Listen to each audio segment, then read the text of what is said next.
right, guys, welcome back into the space. If you guys are wondering, yes, my cheek's all swollen. I'm on an antibiotic, so I think it's a little infection there on my tooth.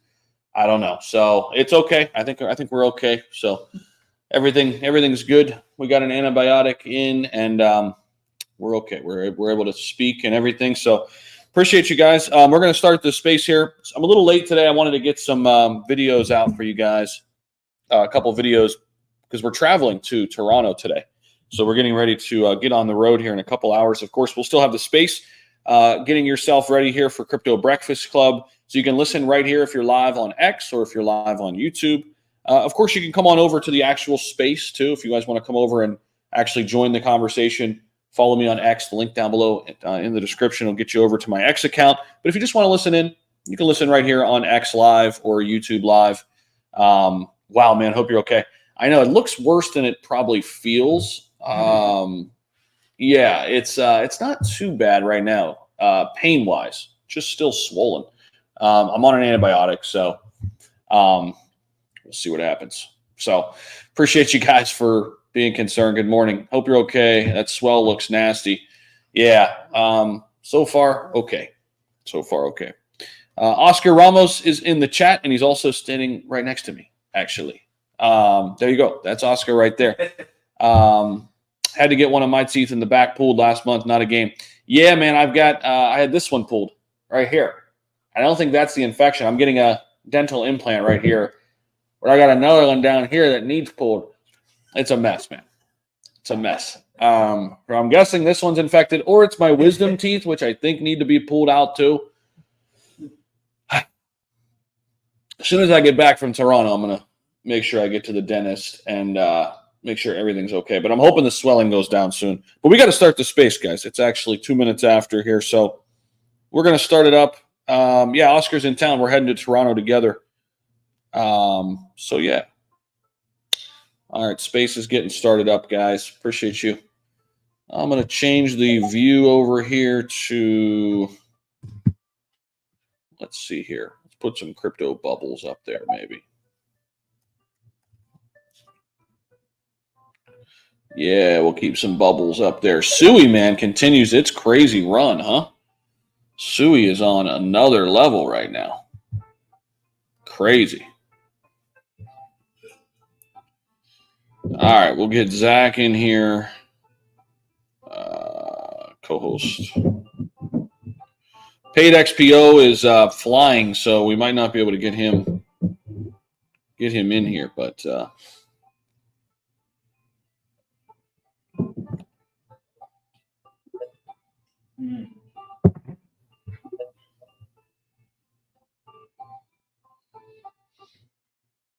all right, welcome, guys. Welcome. Appreciate you guys for being here.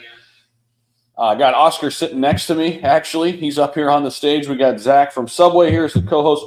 Paid XPO is in the air. I think he had an 11-hour flight from Paris to Vegas, I think, or something like that. So he might be able to join us, might not. He's flying to Rare Evo. Myself, Oscar, my buddy Mark, we're getting ready to head out to Toronto. We're driving out there today. We're leaving this afternoon, and we'll get up there and get ready for the show. If you guys are watching over on X Live or YouTube, appreciate you guys for being here. Looks like, wow, Zach, you look like Glenn Quagmire from Family Guy. Actually, dude, that's actually really funny. I actually do. So, guys, if you are watching me live, I look like Don Corleone. Yeah, the swelling reminds me.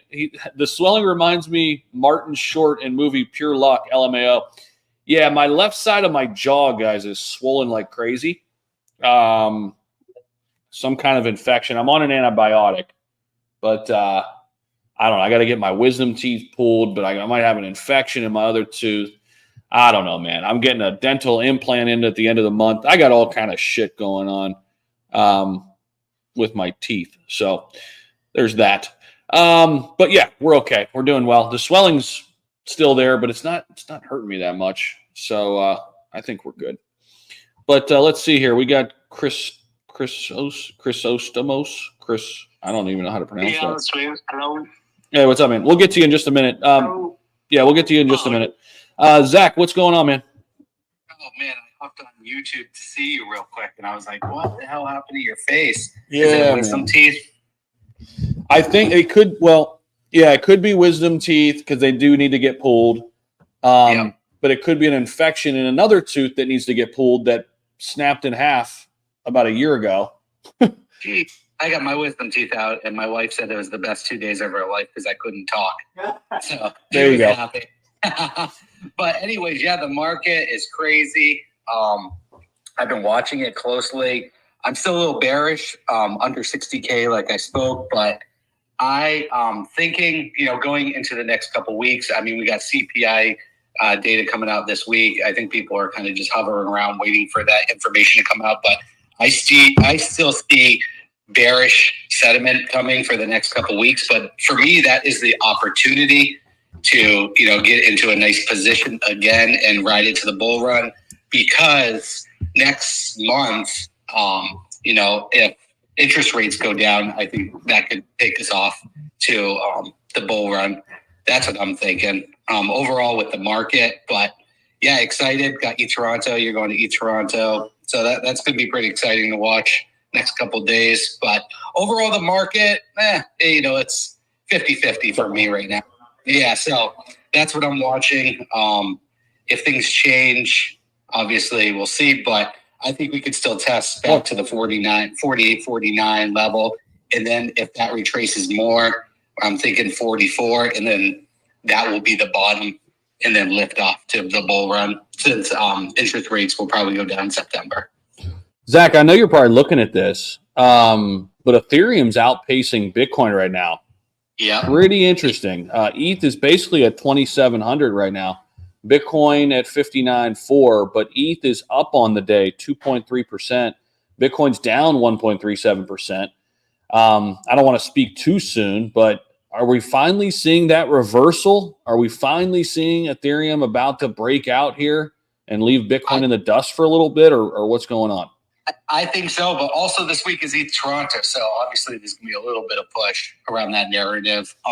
This week doesn't mean that is the catalyst, but yeah, I think things are shifting definitely into more altcoins and still meme coins, but still it's Bitcoin. I mean, people are taking profits like I did and putting into more, 1-2x plays, more like Ethereum, Solana, that kind of stuff. So I know that was a huge dump. Kind of what I learned from charting too around that, a couple of weeks ago. Man, crypto just blends together days, but that dump, I saw a lot of money move around, shift to other things like Solana and BNB and Chronos and stuff like that. So people are definitely taking the profits, trying to get that 1 to 5x, getting ready for the bull run. So that's what I'm looking at right now. I'm watching it very closely, as I always do, and try to give you guys information on the space. Nothing is financial advice; it's just my opinion. But I'm not bullish completely yet. The stock market looks like it's up a little bit. So that was good to see the futures rise a little bit. You got to watch all this stuff. But the catalyst this week is ETH Toronto. So it's no surprise that ETH is doing better than Bitcoin at the moment. One of those top layer ones that I really like quite a bit is up 114% in the last week. That's SUI, S-U-I. It's the top gainer right now in the top 100. Big reversal. I think this has like Solana type vibes written all over it from when nobody knew about Solana, and then it was going up and up and up and up, and everybody's like, what is this thing, right? I think SUI has some of that potential. So it's definitely one to watch. We're back up over $1 there. My trading indicator called it back at 60 cents 5 days ago. It's up 74% on the 4-hour. XT Algo was painting a buy signal right at 60 cents. About, again, 5 days ago, 16 hours. So love to see that. I DCA'd my way into a pretty good position now on SUI. So I'm loving that. And we're ready to roll there. But that's awesome. Yeah. So I got to check. I need to get that indicator from you one of these days. But I need to get you access. I'll hook you up. It's all right. I know you're busy. It's all good. But yeah, everyone, retweet the space. Come up, speak. Please, follow all the speakers, co-hosts, hosts. We give you this alpha daily. And also want to mention that the website for the Crypto Breakfast Club is done. that was completed. My wife Shelby built that. She did epic job. So any project that wants to get on Shark Tank, you can just go right to the Shark Tank page, and then you can email Zach right from there. I think it keeps it great, consistent, official. You're not going through Telegram. It's official source. So just want to throw that up. No, I absolutely loved it, man. Unbelievable job with cryptobreakfastclub.io, guys. So check out our new website for sure. If you or any other project is interested, hit us up. We'll get you in the right direction. My buddy Oscar's literally sitting right next to me. Let's get him in here. What's up, brother? Hey, what's going on, fam? Uh-oh. I guess you can't do that when we're sitting right next to each other. All right, so I knew that was going to happen, but we good now. We good now. Hey, what's going on, fam? Oscar here. Shout out to my man Zach, man, for being so disciplined. Because, man, I mean, I'm seeing him right now, and definitely that's going to get him a little, you know, his face swollen, but he's pushing. That's really good. Hey, fam, good morning.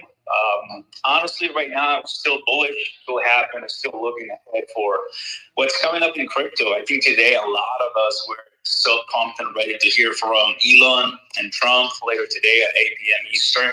That's one of the things that I'm super excited about because, man, the guy went to Bitcoin conference. He was endorsed by Elon. Like, what else are we expecting to see? That definitely is going to be shaking up the markets. I mean, anything can happen. It's all on the table. That's one of the things I'm looking at so much. Geopolitical standpoint affecting crypto as well. That's obviously what's going on in the Middle East. That's what's going on with, you know, the war, the political unrest. That's what I'm looking at, and I'm saying, man, that could also affect crypto. So I'm happy to see that we're kind of like touching and floating around 60,000. So I'll just keep my eyes open and, you know, have some cash in hand because you never know when more opportunities can come.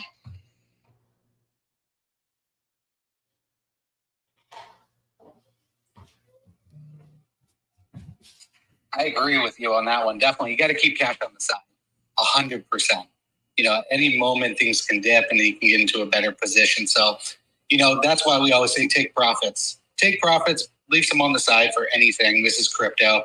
It can change overnight. So I agree with you, Oscar. 100%. appreciate you, brother.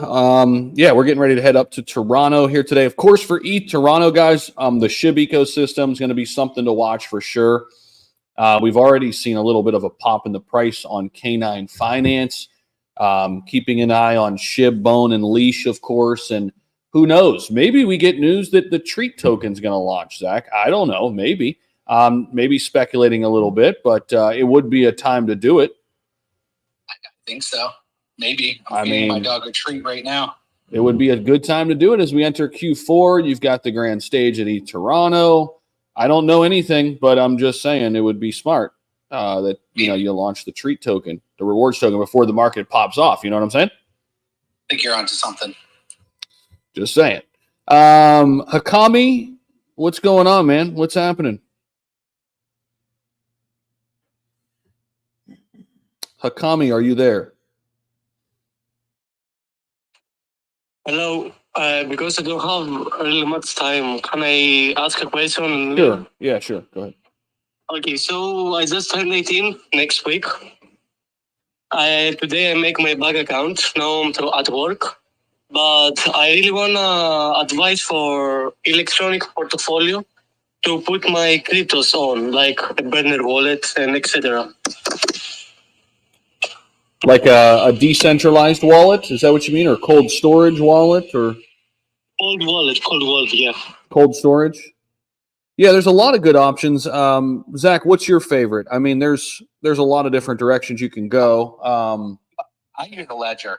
That's my favorite. I use a Ledger Nano X as well. That's my go-to. Yeah. But you have to get it. You have to get it off the official Ledger website. Do not go through a third party because they can easily take that, get the seed phrase, and put it back in packaging. So official sources is the way to go.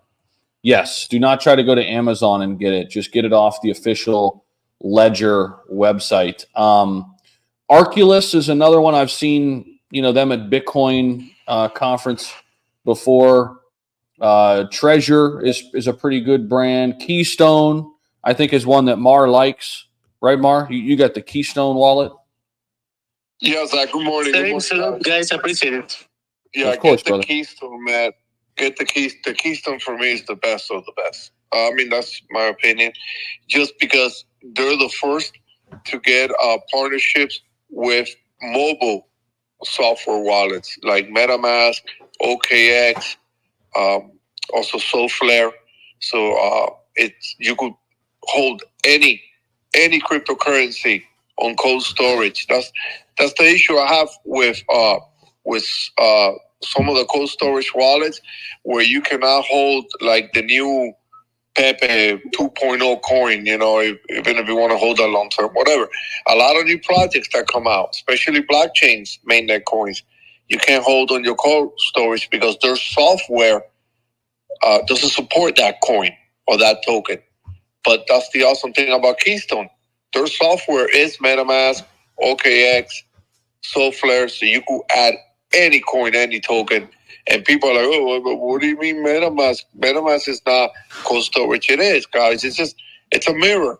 It's just a mirror so you can see your coins. Remember, crypto is always online. The only thing that's offline is the keys, the 24 keys that Keystone will be holding offline. And of course, the physical signing every time you need to move something in or out, or you need to sell something. Appreciate that, brother. Yeah. Hakami, you got your hand up there. You got something for us, man?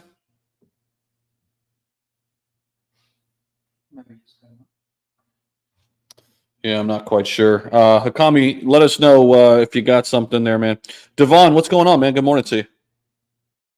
Good morning. Good morning. Good morning. I just wanted to come in and listen to the conversation. I always enjoy the morning show. I'm doing quite well. How are you? Appreciate that, man. Yeah, doing great. Getting ready to head to ETH Toronto out there. I know you're big in Corium. They were out there last year. I'm not quite sure if they're going back this year, but I met they will actually have a booth. Yes, they will have a booth. You should definitely check it out, man. I would love to have you come on one of my spaces and definitely talk with the team and the community as well. Yeah. I met them last year, so it's a great conference, guys. It's really nice because there's only like 7,000, 8,000 people. You know, you can get around and see everything and everybody, unlike kind of like the Bitcoin conference, which is fun, but it's just so massive and, you know, there's so much going on. It's kind of overwhelming. But, yeah, we'll be out at ETH Toronto. We're heading up there today. Conference starts tomorrow and Wednesday. So we got that cooking. And have then you ever considered possibly running a validator on the network? I have not, but I've heard you talk about it before. That might be interesting. Maybe Zach, we can do it as the Crypto Breakfast Club. Yeah, let's do it. It would definitely be beneficial to help because as running a validator, you're helping keeping the network decentralized. You're helping spread awareness, and you're helping keep people safe from crypto scams by educating them on how institutional grade blockchain can work. So, you know, with a platform as big as yourself, it would definitely be beneficial to have somebody that's a trusted community member out there. You know what? Oh, I muted myself. You know what? Yeah, definitely. Maybe I'll look into that with the team out there. Oscar, who's up here as a speaker, he too's got a big platform on YouTube and X. He's going to be rolling with me. He's actually in town. I went and picked him up from the airport last night. So Oscar, myself, and my buddy Mark, who's also a content creator, we're all getting ready to make the trip. So looking forward to that, guys. I think SHIB's going to have some big news from what I heard. They're going to be an official sponsor out there. So we'll see what comes of that. We'll see if we get some pumps. I think some great trading opportunities. Zach, are you looking to trade Bone, Leash, SHIB, all of them, all the above, or what's your play here this week? I got a fat bag this morning of Bone. Did you? Not financial advice, but I mean, come on, people. It's 3x last year during this event. Yeah, definitely. And I'm also invested in a bunch of projects. Sub SHIB basically. Smaller market cap, a lot of stuff on Shibarium. So this is it. This is what we've been waiting for me at least. So I'm ready to roll. I'm ready to watch this and see what comes of it. So pretty epic stuff. Are you going on the LTD yacht? Did I hear that through the grapevine? Yes, sir. Yeah. As long as long as they'll let us. We applied and everything, myself, Oscar, and Mark, so I think we're good to go. So the little yacht party they're having should be fun. I think you got in, Zach. So, yeah. Okay, sweet. Drink some for me. Hey. Hey, Zach, what happened to your face? I'm not a real doctor, but I'll take a look. Yeah, man, it's swollen. It's some kind of, it's either my wisdom teeth or a tooth infection down below on my bottom, which I need to get pulled out. But I'm on antibiotics. It's not hurting that much. It's just swollen like crazy. Yeah, I'm on antibiotics too. I hate those. I hate antibiotics, but sometimes you need them. Yeah, man. I know. Zach, real quick, man. I've been suffering for 1 year with my stomach due to taking too many antibiotics and Advil. So I recommend you to get into drink some probiotics during, So no, I appreciate that, bro. I got a probiotic supplement too that I take every day. So I take it in pill format because, yeah, dude, it'll wreck your stomach and your liver and all that shit. Yeah, man, because I'm taking ibuprofen like crazy too because it's the only thing that lets me sleep a few hours right now. But yeah, man, ibuprofen's worse. Yeah, for the stomach, the worst enemy, worse than eating dirt from I don't know where, bro. Yeah, man. So yeah, take those antibiotics and not the probiotics, man. Yeah, man, for sure. Pellish, what's up, man?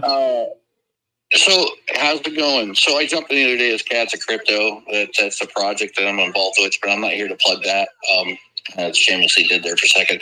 So if you get a chance in Toronto, go up in the Needle, number one. That's one hell of a view.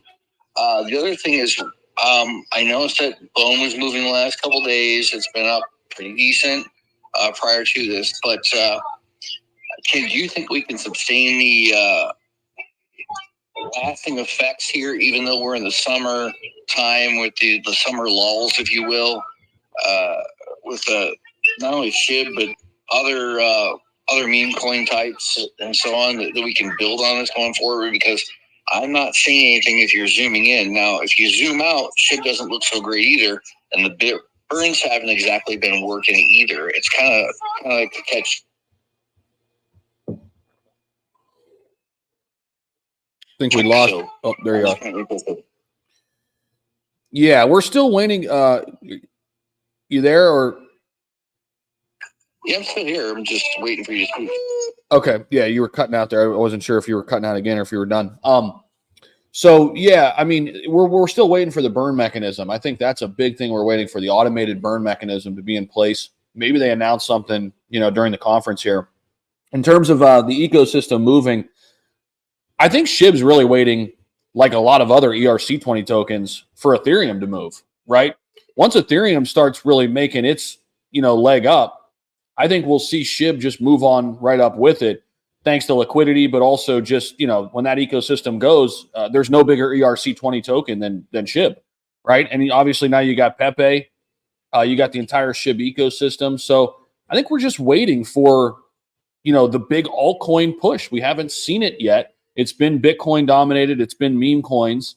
And that's really it. I mean, the retail that's here, they're investing in meme coins. The institutional money that's here, they're investing in Bitcoin. I mean, it's really just been that simple. When does that shift happen? When do we get retail money back in? I think at some point Q4, Q1 here, as the macro gets a little bit better, whether we like it or not, an artificial pump due to money printing should put some people at ease a little bit. I'm not saying it's, we're totally out of the woods there, but I think it'll allow people to maybe take a little bit more risk. But speaking of the ecosystem, K9 Finance right now, guys, up 53% from its lows. It was down at the 12 level. It's doubled, Zach, in 5 days here. I know. I think very quietly. I think Buzz is coming on today at some point, if he does. But yeah, he's got a major announcement. But overall, the last guy that was talking, we have to see interest rates go down. Everything follows Bitcoin. I think more macro.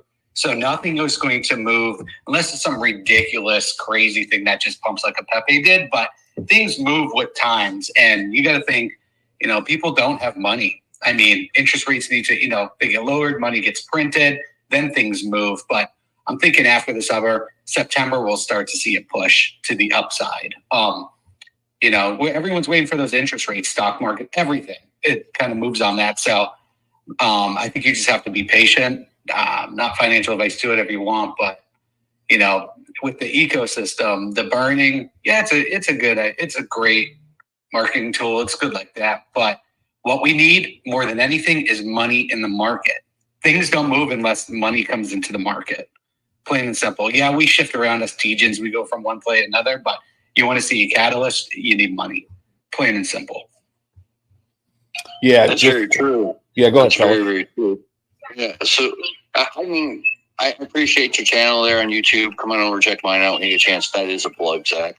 I'm more of a miner in that sense, but I do a lot of the crypto stuff as far as, proof of stake or the meme coins, obviously, because I mentioned something earlier. But if you're zooming out and you're looking as early as September, I don't think you're going to get it in September. Again, people up here, if you're going to look at Toronto, they're all out on their boats. They're all out there going on holidays and vacations and weekend warrior kind of, things. And, they're getting the families out or whatever the case may be.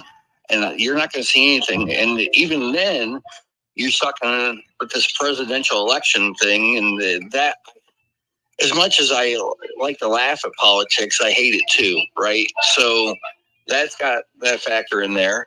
There's not much else that we can really do, but like the military says here in the U.S., but hurry up and wait, right? It's something you learn. The macros and all that works, but interest rates coming down for sure. I bought the bottom in stocks, for crying out loud. We're talking about for crypto stocks. We're talking like crypto.com and all that. I'm not bragging, but I went from $7,000 and up to a couple of weeks ago to $34,000. I didn't even cash out because I'm waiting for the big bull run to happen, and I'm waiting to see what happens. Plus the tax deferments and as far as in the next year, because I don't want to pay the taxes on what I got now. So that's a lot of things that people have to consider. What are we going to get for here in the U.S. for how much is the tax code going to change the next time around? Because they seem to change it every year. There's a lot of factors going on there. So I hope I added some value to this, but I think you're going down the right path. I can't say that you are wrong. I think there's a lot more to look at than just simple macros and interest rates. Yeah, I agree with you too. I think Oscar's done his hand up. I'll let him finish this, but if you want to go, Oscar, you can go first. I appreciate that. I'll be quick. Just because I haven't seen it mentioned right now, but one of the things that really calms me the most, fam, is obviously there's going to be a lot of smart people out there that are, already know the ins and outs of the industry, and they already have made the conversations with the leaders of outside industries that want to come to crypto. Just to give an example, Michael Saylor, Katie Wood. We have, different people in institutions as well, and even builders here in Web3. The reason why I mention this is because talking about patience and waiting, I know it sounds really repetitive, and anybody can tell you that, just wait. Well, usually, as we know, our cycle is 4 years, and we just ended the 4-year cycle in the 2020 and 2024 in April 2024. So this is a new cycle, and usually starts with consolidation right after the halving. That means that consolidation usually, consistently takes about 5 months before we actually start to see major price appreciation and momentum. That means that from April, we look at May, June, July, August, September. Guys, end of September or so, that's the 5-month mark. That means that, historically speaking, we're still in that period of, there's going to be a lot of doubts, concerns, fear, and maybe corrections. That's okay. That's supposed to happen. It's just not to say that the bull run is canceled. And take a look at how many things externally and in the world are happening right now. Well, let me tell you something. It always happens. It's just like, it's the world. There's always going to be some major announcements, problem, apocalyptic news that it may sound like, man, the world is ending. But Just go back in history, guys. We're not that really special. There's been other major collapses, like a pandemic 4 years ago, and look at us where it got us, to a major revival in the crypto space and the stock space, and people make tons of money. In the last 4 years, crypto millionaires have skyrocketed, and that's true. I mean, a lot of us were now much wealthier. Now, that being said, what I'm really positive is the reason why I mentioned these names at the very beginning. Katie Wood, she's like, base price for Bitcoin, $650,000. That's what she said a few days ago. Base price, and bullish price, $1.3 million by 2030. Yeah. By 2030, fam. That means that if you just buy one Bitcoin, usually we should be looking at from $60,000, 10x, $600,000. That's a 10x on BTC in about 6 years from now. I mean, not to say that a house cannot give you that return, but you are not going to buy a house for $60,000 and then give it a 10x return in about 6 years. It's just not going to happen. So I do believe that we're putting our money in the right space, per se, because like I always say, and I see some Crow fam here watching, let's go to the moon, the Crow fam, Crypto.com Kronos. Crypto.com research always kind of comes in with some pretty nice insights. And one of the things that I really like is the 580 million users that they just recently announced a few months ago. That's less than 1 billion people that are registered users, not active, but registered. That means that you really ask yourself, how many millions are actually using crypto, sending money to crypto, buying and trading crypto on a daily basis? Can almost guarantee you we're looking at less than 200 million people, and that could be actually way off, and it could be even less, because just take a look at how many people join spaces, watch videos, and the only live stream that really got to us this year was from this guy, the cat guy, the AMC guy. I kind of forgot his name, but that guy, who is like $200 million down with AMC. He got, I believe, 300,000 live viewers on YouTube. That kind of gives you an idea that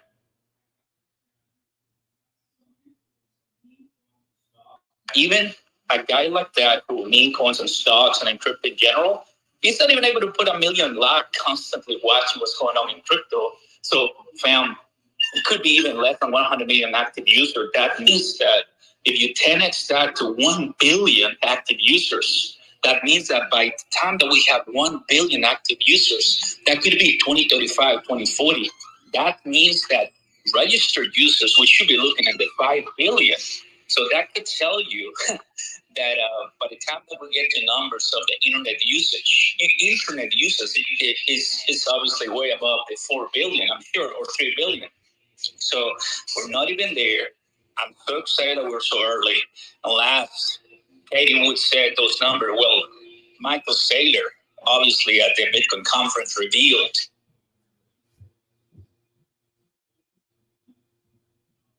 base case for BTC 2045 or 2040 plus.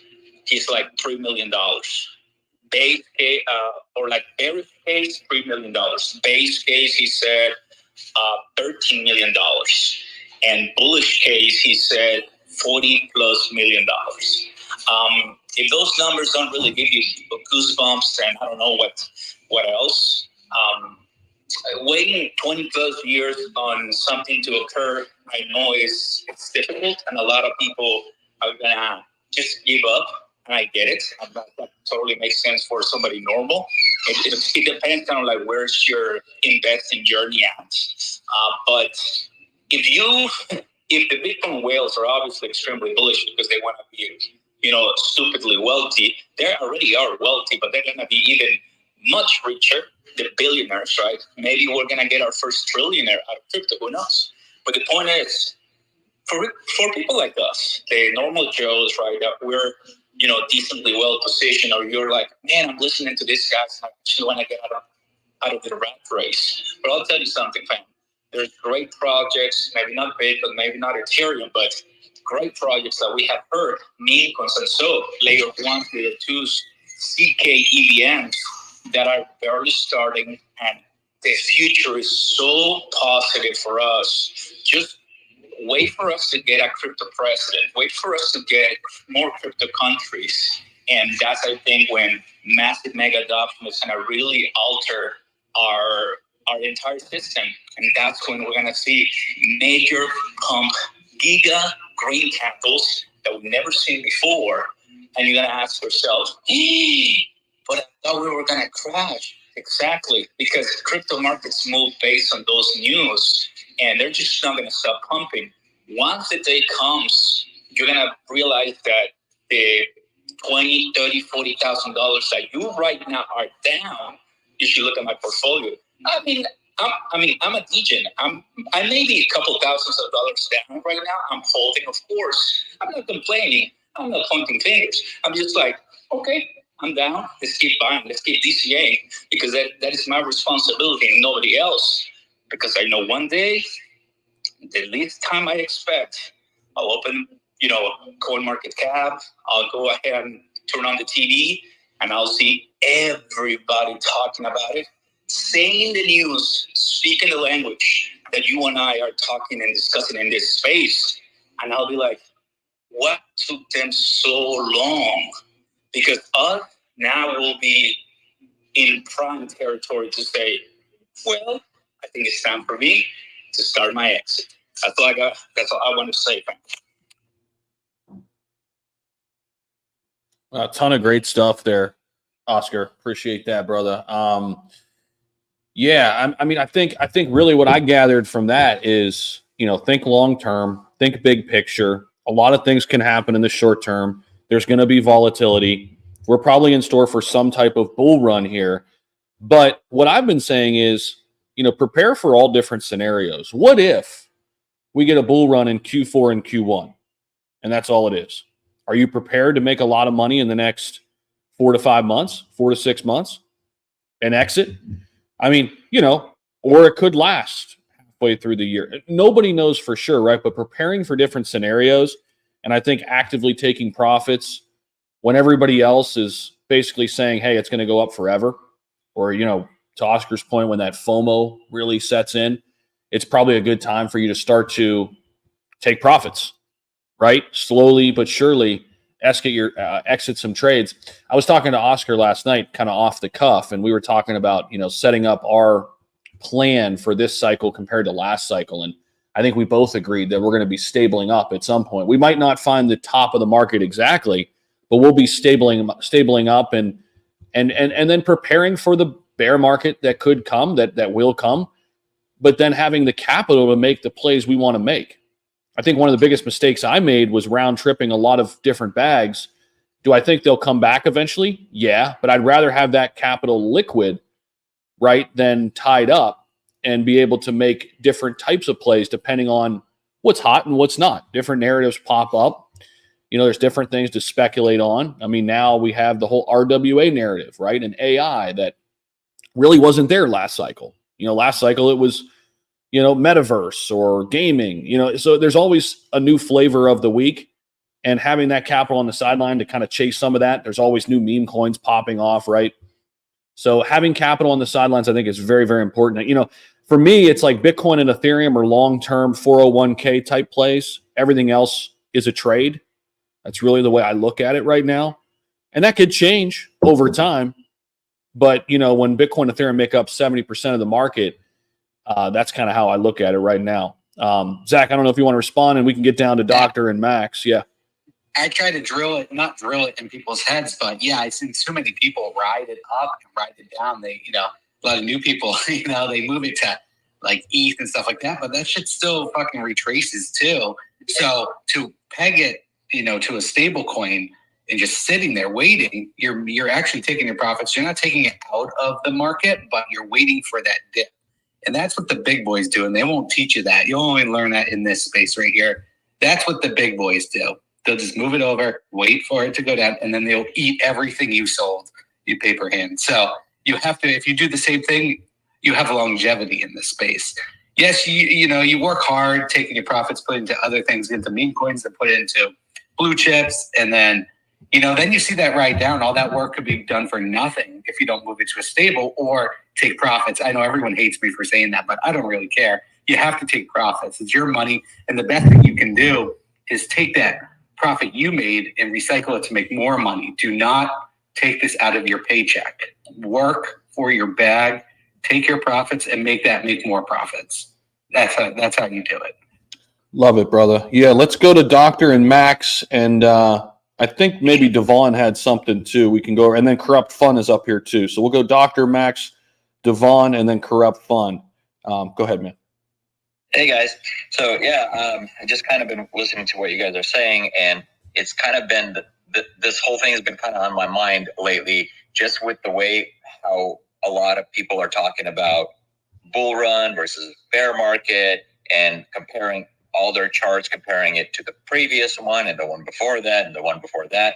And I'm just kind of laughing a little, chuckling, because it's like they're not taking into account all the changes that this bull run is having versus everything before. Like, we're bringing the mass adoption, big money Wall Street into it this time around. So like, when it's not fair to compare previous bull runs to how it's going to be now, and everybody's expecting, oh, is it going to be a 3-month bull run, or what? We've got 3 months left, we've got a year left, what is it? And my thinking is that it's going to be a lot different. For one, do you notice how this time around the altcoins, for the most part, have been total shit? They're not performing anywhere close. And yeah, I know they kind of come towards the end of the bull run, but what has replaced the altcoins is the meme coins. Like, I haven't seen so much activity and so much hype around shit in meme coins, that I've never seen that before. And I know this is my second bull run only in this in crypto, but like, it's just kind of insane. Don't you agree? How the meme coins are now versus like ADA or all other than Solana. Solana has been performing pretty phenomenally, but ADA and even Ethereum is not where I think it should be by now.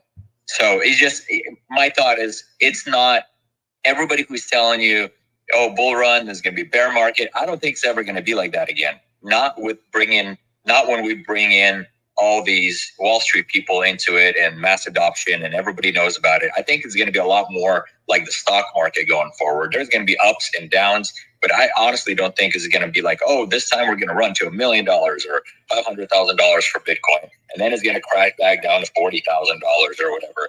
I think there's going to be a lot of ups and downs. I agree with you 100%. On that note, we got a lot of people in the space and only 18 retweets. Please retweet the space. We'll go to Max, Oscar, and then Corrupt Fun. Yeah, thank you. What do you got, Max? Morning, everybody. I just wanted to touch on the fact that Oscar was talking about $1 million Bitcoin. So I'm strictly, purely technicals and data, right? So if we extrapolate the data from the 2017 super cycle and we put that data to this cycle, that actually puts us just over $1 million a Bitcoin. I think it was Plan B, I believe. He put out a stock to flow ratio as well on Bitcoin a while back, and it also showed a potential for Bitcoin to hit $1 million. So now, when I do that data on my charts, what I'm looking at, like if I take the 2020 bull run versus the 2017 bull run, there's a staggering difference, right? 2017 was known as a super cycle for a reason. Now, is this big money? Is that going to be the new form of retail this time around, at least to start, right? And I mean, this is the first time that the people have been able to front run governments and institutions. So now this cycle seems to be a little bit different, right? The people have been squeezed. The institutions have the money. The institutions are going to run the bull run to start. But then I think the retail will follow. So how far does Bitcoin go this cycle? My guess is 250, 275 on the low, 130 at the very, very, very lowest if it's super suppressed. But honestly, I think 130 could be close to the next big breakout after we get past this all-time high. But that $1 million of Bitcoin is realistic, and it's plausible, especially if the United States decides to make it a Bitcoin-backed reserve currency. And that news hits the mainstream, and that's actually happening. You want to talk about getting retail buzzed up and getting the markets all jammed in there? That will create FOMO 100%, and I think that could be a catalyst as well. Just keep that stuff in the back of your mind. Just hope that Kamala Harris doesn't end up being a president. Then we're all screwed. Yeah, I agree, brother. But my opinion on that is, as long as they're talking about crypto, I don't really care. Just talk about it. Just keep talking about it. And mass adoption hasn't came into play yet. Think about it. We're just 4 to 6% into this. I mean, there's no doubt in my mind that Bitcoin won't be $1 million. It's just when will that happen? So real quick, I want to make this point too, and Devon will appreciate this. I know Mutasco will appreciate this, and anybody interested in the whole XRP discussion, really all of altcoins. Guys, we really don't have clarity in the United States, full clarity on what the hell is a security and what's not. I mean, let's start there. Are we going to really use the Howey test, like an archaic system for the new digital asset space? Really? Like, can we just put some guidelines and guardrails up so companies like Coinbase and Kraken can contribute to this freaking huge shift we're going on without worrying about the SEC coming and, slamming, throwing the book at them? I mean, even with XRP's, partial victories, we'll call them, both last year and this year, and who knows, the SEC might, appeal or whatever. We'll see how that plays out. I think there's like 55 days left for them to do that. But Judge Torres in that XRP case left the door cracked open for them, the SEC, to go back at Ripple, especially now that Ripple's developing a stable coin at some point later this year. So, but if there's not clarity, Ripple can't go out and innovate and do the things they want to do without clear guidelines and guardrails. It's like, what are we waiting for?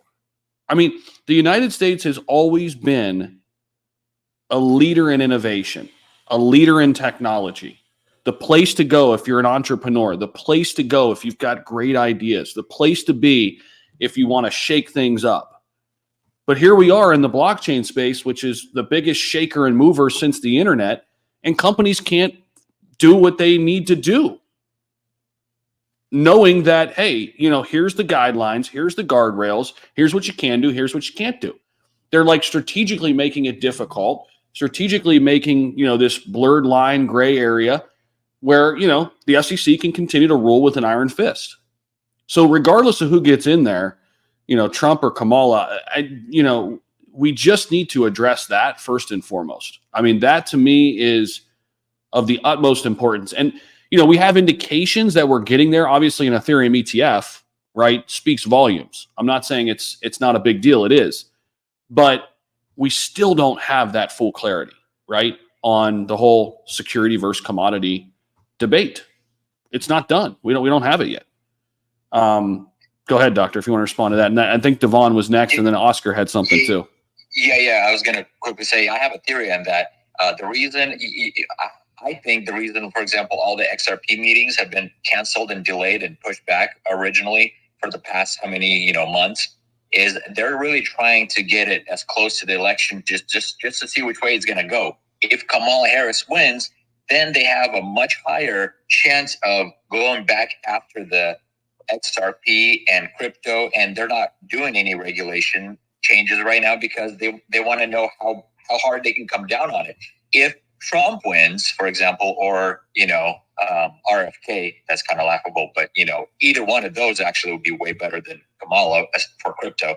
Then, you know, if Trump really does fire Gensler right away, then I think it could pave the way to, first of all, better regulation for crypto. And of course, you know, XRP, they're not gonna go and try to appeal anything. And right now, they're probably not even gonna, you know, they're gonna see how this election plays out. And I know 55 days to go, it's not quite election, but you'll be able to kind of tell, okay, which way the winds are blowing.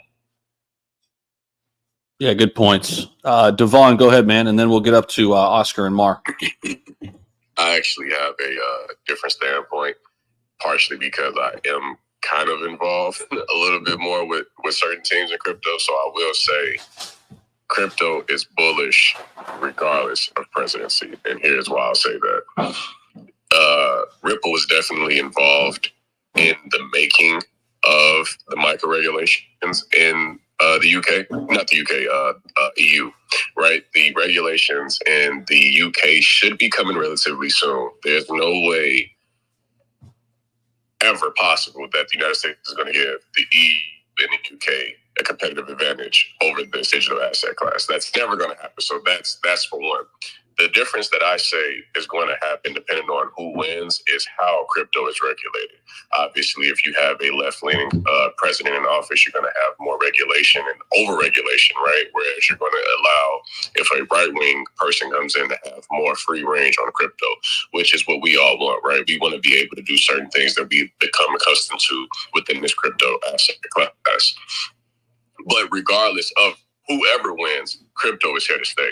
And we can see that because it is already mass adopted, not to the way that we expect it to look, but the fact that you can use a stable coin to pay for your grocery bills in the EU, that is mass adoption. So crypto is here to stay. Whatever president comes in, they need it. Treasury bonds are being issued right now on Ethereum, the XRP ledger very soon, right? So all of these things are needed to happen. And another thing on top of that is BlackRock has publicly stated at least 3 times by now that they were willing to leave the New York Stock Exchange, right, and build a blockchain-based competitor. Blockchain is here to stay. How we regulate it, how we move forward, that is all the president's going to decide. But I guarantee that we'll see a stablecoin bill next year and then more legislation following up. That's good stuff. Go ahead.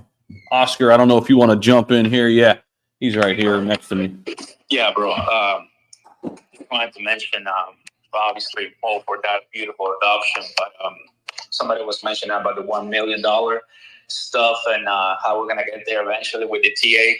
Only thing I'm going to say is, based on my experience in the last couple of years and how I see markets react when the time is right, this is kind of like the way I'm predicting things by 2030, obviously, or, you know, I'm kind of breaking that 250,000, because 250,000 is ballpark where I feel good about BTC reaching this bull cycle. Anything above that, that'll be really good. But I think 2026, of course, is going to be our decline. Mid 2026, that's when we're going to plateau and then come back eventually. But by then, I can see as we get to $100,000 eventually, then we'll dump a little bit. I mean, roughly around $90,000 or so. Could be 80. Then after that, once again, as soon as more people are starting to pay attention, retail money starts coming in, and the views are start coming in, the people are starting just to get so super interested, because by then, when BTC is 80, 85, there's got to be tons of meme coins driving adoption and driving people to make money. It's going to be just getaway cryptos to get into BTC, Ethereum. I'm sure that's going to happen similar to what Shiba Inu was in 2021. Remember, guys, Pepe was the king of 2023. 2022 was a little bit of Terra Luna Classic. And you remember LGC, what a story when it collapsed. And then some people were like, you know what? Let's go ahead and try to revive this thing. And they got CC on board as far as burning purposes goes. So the way I think things are going to unfold is 2024 ending, maybe November, December, we start with a nice, good, beautiful pump, but it doesn't stop there. It's just going to keep going. and going, and people will be posting tons of updates. Everybody's going to be posting, great content and videos, and that's how we're going to be finally making it to mainstream media, because they will pick it up. Then breaking 100,000, and okay, is this actually happening? What do we do now? Is it too late? Oh man, that's going to be the phrase. That's going to be the phrase. Is it too late? And what are we going to say? We're barely starting. Because we know even at $100,000, you can make a 2x. 200,000 BTC for this cycle, I don't see it as any problem at all, considering the law of diminishing returns. Recently, I made a video calling it Shiba Inu, the power of the Bitcoin power curve, or how math confirms that we're actually going in that direction. And it's true, right? It was shared by Cryptos or Us. It's true that we just don't have the same velocity as we had back in 2012. BTC is going to absolutely stand. Like, we're not going to just do a 20x on BTC in this cycle, right? Long term, well, you're already seeing the 1 million plus predictions. But in this cycle, I'm expecting 250,000. And it's just not going to stop. It will continue pumping by tens of thousands. It's going to go 120, 140, 150, 160. It's going to correct and then come back, and then correct and then come back. And it's going to be so many clicks, so much FOMO and euphoria in those levels. People are going to cash out and saying, okay, that's it, guys, cut it off because bear market is coming. But in reality, when you start hearing the bull trap and bear trap, that's kind of like how you know it's going to be one last more push, in my personal opinion. Then we have that one more last push, breaking the 200,000+, and then at that moment, we'll eventually consolidate and come down. But by then, we'll see Shiba Inu, Kronos, we'll see XRP, we'll see Solana. Obviously, so new stable coins that are just going to be crushing, because you're talking that if BTC gets to $250,000, that is 5 trillion market cap. 5+ trillion market cap for BTC alone. Now, what is the market cap of gold, if I can ask the audience? Well, guys, the answer to that is 14 to 15 trillion market cap. So when BTC gets, not if, but when that happens, will be a third way, 1/3 of gold's market cap. And obviously, you and I know that we'll eventually meet halfway. And so I mean, that's kind of like my thoughts on it. We'll just start pumping like maniacs right now. It's just chill. But the time right now is for you to consider your options. That's what I'm doing. That's why money that I get in, honestly, if I don't really need it in my personal life outside of crypto, just goes back to crypto. Now, I know it's a stupid choice sometimes, because you really never can time catastrophe events like wars or manipulation or market crashes. It's obviously unfortunate, but if you open up the scope, if you open up the compass, come on, baby. Like, we just witnessed trillion level losses less than 10 days ago. Trillion level losses. People were liquidated by the billions. Are we still alive? Of course. It's like nothing happened. Who cares? Let's move on. And that's it. So that cannot really get worse than that. Obviously, God forbid, war, like a bigger one. But other than that, we should be good. Yeah, and I think it was said, earlier, the biggest opportunities, to generate life-changing wealth are times of, war, times of deep inflation, recession fears. I mean, look at all the fears that came into the market when Russia invaded Ukraine. Think about all the people who sold all of their assets, and look how the market's rebounded since then. It's very hard to do, but thinking about it in reverse, and having the capital and the ability to buy during those times, that's how the rich get richer. And that's how you really play these markets. So, Oscar, great stuff, man. Let's see here. Let's go back to Devon because I think he wants to respond to that, and then we'll go over to Claverine and Free Trump.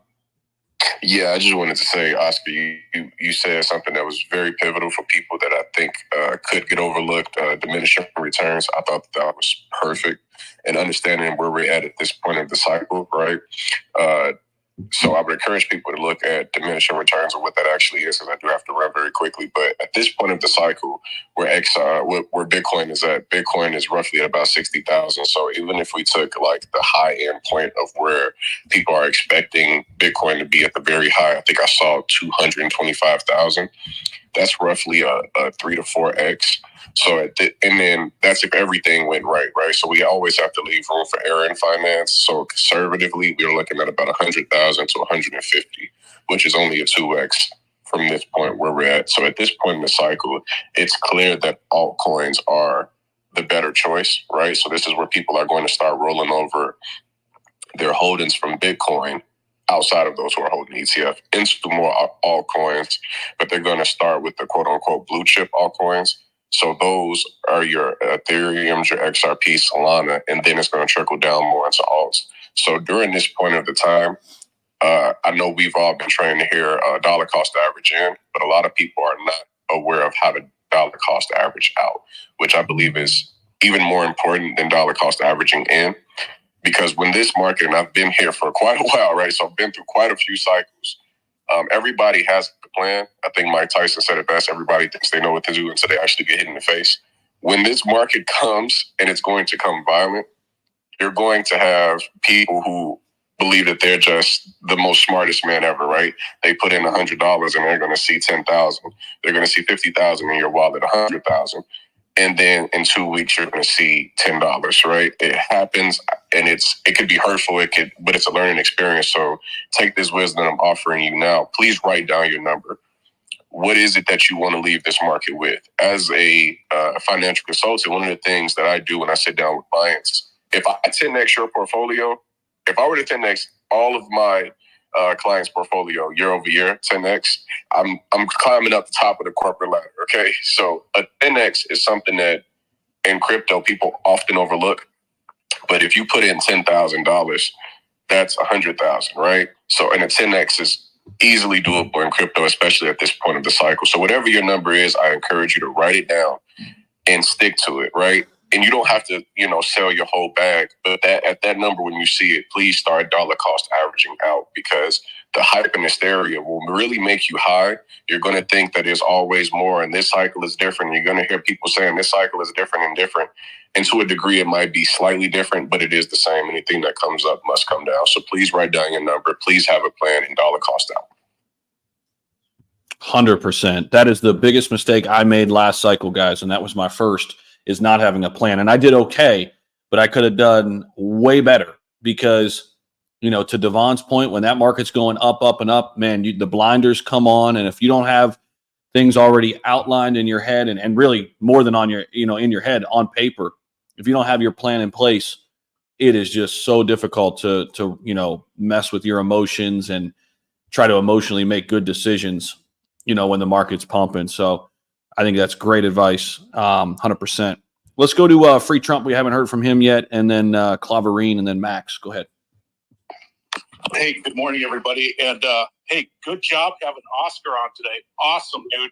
He's the other YouTuber that I'm pretty faithful and loyal to and took advice from over the years.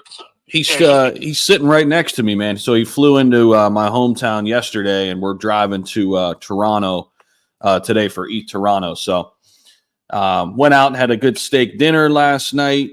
Got him some local ice cream from my hometown. So yeah, man, it's been good. I've met Oscar before and at some other events and stuff. But yeah, great person, great dude. So, well, next stop would be New York City, Times Square or the Garden.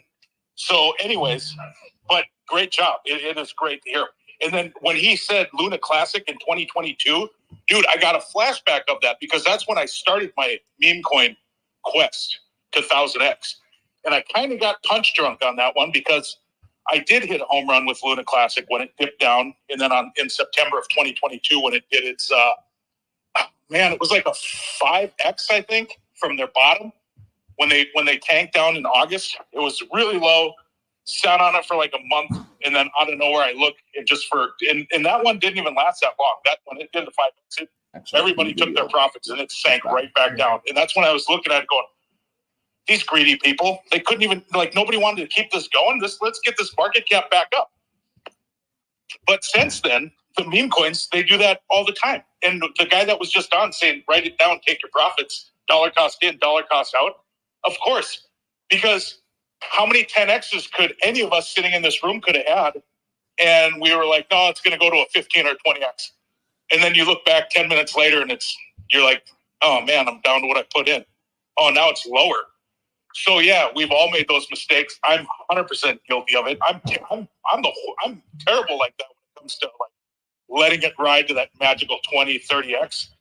And now with these bots that are moving in, I mean, come on, man, be realistic. If you do a 2X, 3X, not financial advice, but get your money out. Even if it's only $50, take your money back, do it again.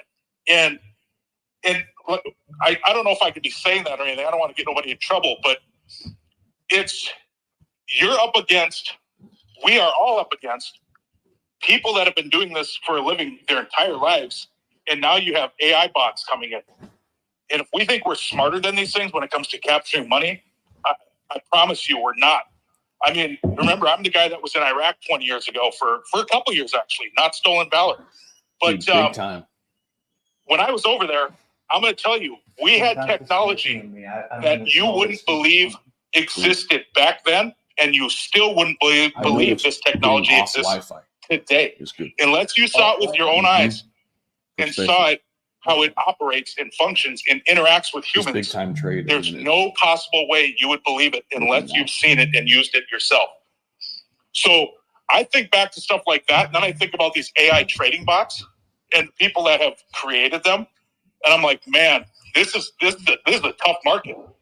But the one thing that gives me solace at night, the one thing that gives me a little bit of serenity, is the market's not going to go down. This market is not on a collision course. The crypto market, none of this stuff is on a collision course for failure. This is still the infancy. And I've said it before, I'll keep saying it. We are so early, and especially when in great conversation about the altcoins, the blue chips, we are so early.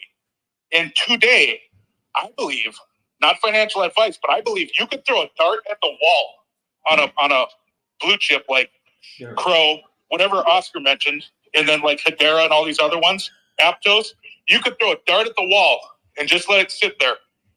And 1 year to 14 months away, I believe it's going to be a 10X all day, every day. And I'm going to mute. No, it's good stuff, man. Yeah, I think there's a ton of 8 to 10Xs sitting there in the blue chip altcoin space for sure. It's just kind of sifting through which ones, you know, you want to make a play on and which ones you want to maybe sit on the sidelines for, you know, playing narratives and things like that. We talked about gaming yesterday. I'm still in this trade big time, listed on Coinbase. I don't know if you've seen it, Zach, but it's still looking really, really good. Getting close to that $100 million market cap range. I got in around 60. So I'm loving that. So I think the gaming sector, you know, you kind of sift through and see what's undervalued. What's the most undervalued? And that's where I kind of like to start, right? So like gaming has not come back at all because retail's not back, and it's just a narrative I don't think is going to go away, but it's just not hot right now. You know, you look at different assets. I think in the layer one space, we haven't really seen the big boom with Ethereum yet. Once that happens, I think there'll be a trickle down effect. We'll see Avalanche and Cardano and even some of the newer ones, Sui, Aptos, right? I think they're all primed to make a big run. I agree with you, Zach. I mean, that's what you got to do when no one's talking about it. That's when you buy. That's what you got to do. It's too late if you're looking at my YouTube video or Oscar's video, right? Yep. You're too late. Well, I mean, not necessarily too late, but you could definitely be way earlier. 100%. Claverine, go ahead, and then we'll get to Max. Hey, Zach. Thanks for having us on again. We're still working on the logistics for those on our team that are in the GTA to be able to come join you at East Toronto for a meetup. But we've been busy bees keeping things rocking and rolling, so still no promises just yet. But let me give you a quick update on our progress. For those that don't know us yet, the coin is called Clawverine. Ticker is Claw. We're nearly 5 days old. Obviously, with the current Deadpool Wolverine movie trend in cat form, since cats and dogs rule the space. But with that 90s comic book style and edge, we did just launch the desktop version of our Clawverine themed game, which can be found on our website, clawverine.xyz, along with our origin story based on the unique metaverse that we've created for this character. There will be a mobile version of this game soon, but with an addition of a leaderboard for both the mobile and website versions, which will be connected and secured so that we can have uncompromisable competitions where the top leading players can win prizes at the end of each week. We would also like to implement various other reward systems for our most dedicated and convicted holders. We have the motion comics in the works, which once the origin story is released, we're going to be having a choose your own adventure style route so that the community can vote on where they'd like to see the story go from there. But lastly, but certainly not least, we are in negotiations with a handful of influencers from both the YouTube and Twitter spheres who are eager to work with us. We're just as passionate about the potential and future of this coin as we are, including Zach himself here. So make sure you fill up your bags now, guys, because we plan to take this to the $1 million market cap level and beyond. Not financial advice. Not financial advice. Get it while the getting's good. But yeah, thanks, Zach. And if anyone has questions or anything, go ahead. But otherwise, yeah, thank you. Thanks for having me and enjoy the show. Appreciate it, brother. Yeah, go ahead, Max. Just wanted to touch on Bitcoin dominance quick. Pretty interesting, you guys. So it just touched a high of close to 58%, 57.96%. That was on about August 4th, Sunday. Okay, so now what's happened is it's peaked out just above its prior all-time high, just a touch over 57. But it's since made a lower low. So now we've fallen below the 200 MA on the 1 hour. That is a very good signal for alt season. It's a start anyways. We want to see, right now it's potentially bearishly retesting the 200 MA on Bitcoin dominance on the 1 hour. That could potentially reject price downwards, right? Pumping alts. The interesting point in the market, it's a little bit different between the prior cycles, just with kind of the way the breakdown is happening with altcoins and Bitcoin dominance. But so after the 1 hour 200 MA, we're looking for the 4 hour 200 MA, which is below. That's currently around 56% or something like that. I gotta post in the chat. But that drop there is particularly exciting because we'll likely get a bounce off of the 400 MA. That could create a right shoulder to an inverse head and shoulder pattern, which then that 4 hour 200 MA would curve up and touch that top right shoulder, right? So inverse head and shoulder patterns are a reversal from an uptrend pattern. That's what that's how the algorithm breaks down in that pattern. So if that head and shoulder pattern plays out and we're able to break that back down below the 400 or the 4 hour 200 MA again, that could be the beginning of a beautiful alt market. Alt season, in my view, it's looking closer than ever. We've been faked out in the past where it broke out of the rising channel wedge to the downside. It's done it twice in the past now and then broke back into that channel. That's just, fake outs and breakouts and pure manipulation. And if you're able to weather the storm and filter through the BS, you could be sitting pretty.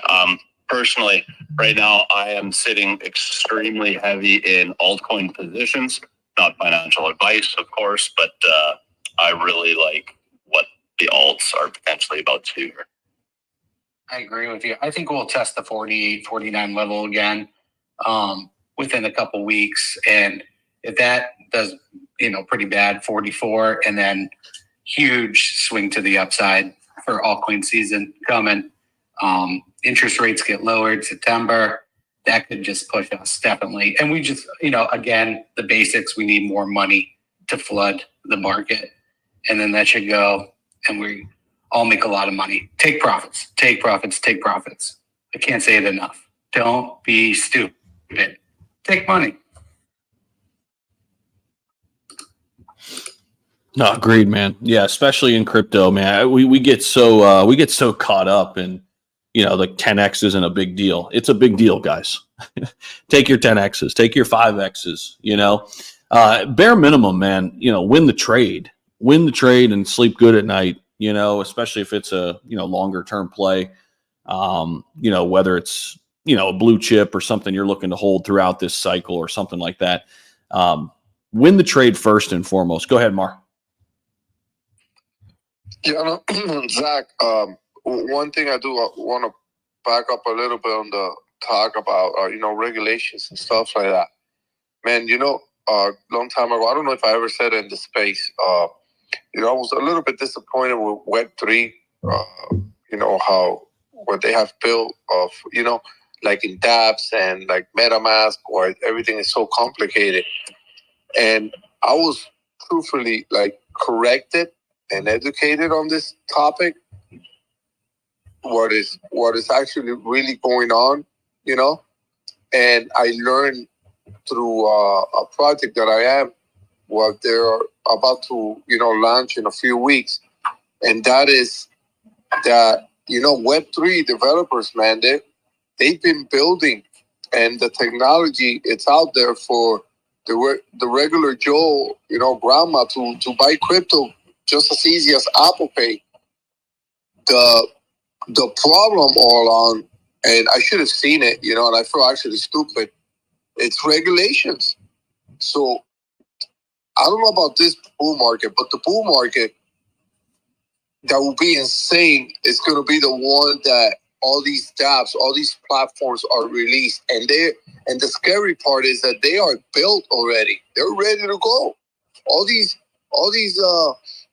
companies, projects, whatever you want to call them, they are ready to release their beast. It's just that they can't because of regulations, to make crypto easier for the average Joe to just go ahead and boom, purchase it, And we all know how the banks behave, or even if you want to buy with credit cards, So that is what truly, of course, we know this a lot, but we sometimes don't see it. That basically regulations. I think there's money out there. I know there's money out there. I know there's people that want to come in, but until the government doesn't approve crypto, and I know it sucks because we all speak like, oh, the government, this and that. We're not blinded, but 90% of the world is they go with the government, and it's starting now when we have Trump and possibly Kamala, jumping into crypto. That's the sign right there. That's I know that a lot of people are not into politics, but it's a big part of it. It's a huge part of it, and it's all about regulations. And who's pushing them? The big boys. The Elon Musk. All these people are realizing there's a lot of money to be made in crypto. So it's time to start opening the doors and make this much easier for the average Joe to come in and invest. Just like the big boys, again, like Elon Musk, are pushing the feds. Like, yo, we need a rate cut, and yeah, man, I actually did think that Web3, they were super behind. Why they're not doing this and that? And at the end, they are. They have it built.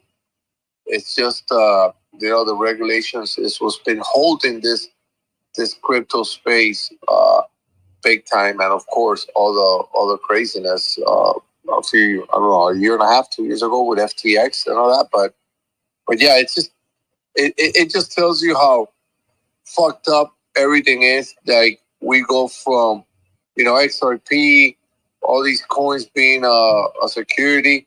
Now they're not. And if you saw Robinhood, they had to delist a few coins because they were a security. While they're not back, into their platform. It just tells you how corrupt it is, and that's why I always tell people, man, hold, don't be scared. Just hold. These people, that's the game, and they just want to bring fear into your bags. Mar, to that point, Cloverine, can you mute your mic here? I'll mute it for you. There we go. To that point, Mar, I know for sure like 2 to 3 big time people who want to get into Web3. I mean, these are people who've built businesses in Web2 for decades, right? That want to get into Web3, but are not willing to take the risk yet until there's full clarity. And they've got these great ideas to bridge the gap and to do some very unique things. And they're still waiting on the sidelines because Suleiman, mute your mic. There you go. Yeah, they're still waiting on the sidelines because they're not willing to take that risk yet. I mean, they want to get in. And I think there's a lot more of that happening than we know. And I think it's even from the investment standpoint. There are a lot of big money people who want to invest in altcoins, and outside of an ETF, they won't. They won't. Suleiman, mute your mic, man. Hello. Good afternoon. Yeah. What? Good afternoon. I muted him. You got to raise your hand, buddy. People don't know the etiquette. No. And if you didn't retweet it, I'm kicking you off. Just kidding. But Zach, to your point, to that point, do you agree? I mean, you think there's a lot of money still on the sidelines from the institutional side and people who want to build in the space?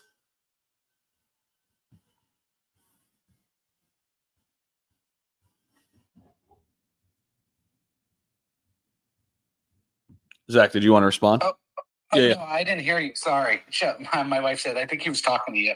What was that again? Sorry. Would you agree that do you think there are a lot of people both that want to invest in altcoins outside of Bitcoin and Ethereum that just simply won't because they don't want to take the chance or the risk without clarity? And do you think there's just as many millionaires and billionaires who've been super successful who have an idea and have the capital, have the right things in place to do something big in Web3, but just don't want to take the risk yet? Yeah. I think a big part of that too is wallet security. Because people can put a lot of money in. You can easily get dusted if you don't know what you're doing. So, luckily, I'm going to try to fix that in the future, and I know Coinbase is working on that. So there's a lot of stuff, but big money is still I think they're still scared of scams. That's a big that I hear that a lot in this space, and you're talking huge investors. So they're not going to change their ways too much on that note. So I was just looking at a different angle from you were talking about, but yeah, people are still a little scared, I think, and it's so new and fresh. So I think they need more clarity before you see those big investors really dip their toes into this market. Yeah, I agree, brother. Go ahead, Free Trump. Okay, I was just thinking. I've been around for a little while, so I'm going back now to 2007, 2008, and that's when I bought my first house. Was in 2007 because everybody was panicking, and when I mean panicking, I mean I had no idea what was going on back then. This was even before my battalion buddy was telling me about Bitcoin. So people are like, crash, Lehman Brothers, whatever. All these banks were going belly up. And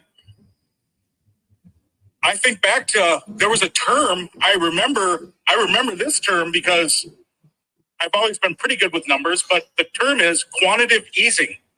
And I'm not sure if anybody mentioned that today yet, but remember back in 2007, 2008, they turned the money printers on.